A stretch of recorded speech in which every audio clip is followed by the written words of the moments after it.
আমার হাতে দেখতে পাচ্ছেন একটা কলিং বেলের সুইচ বা বেল পুশ।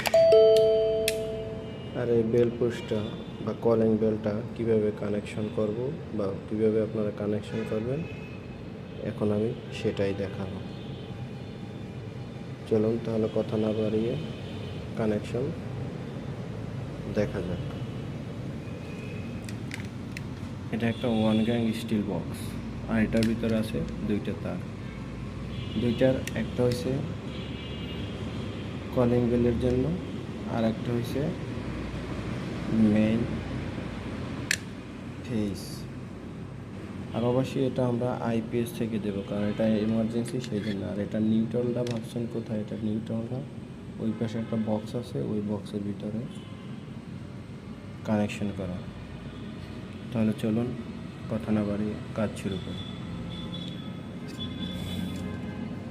বেল পুশটার এই প্রান্তে দুইটা টার্মিনাল আছে। দুইটা টার্মিনালে L1 আর L1-এ দেবো আমরা আউট,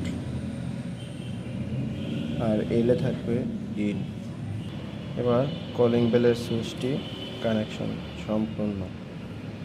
আর আমরা এই কলিং বেলটার দুটোটা তারই এক, কিন্তু কলিং বেলের তার কোনটা সেটা বুঝবো কীভাবে? সেটা বোঝার জন্য আমরা এই যে 1 2 3 4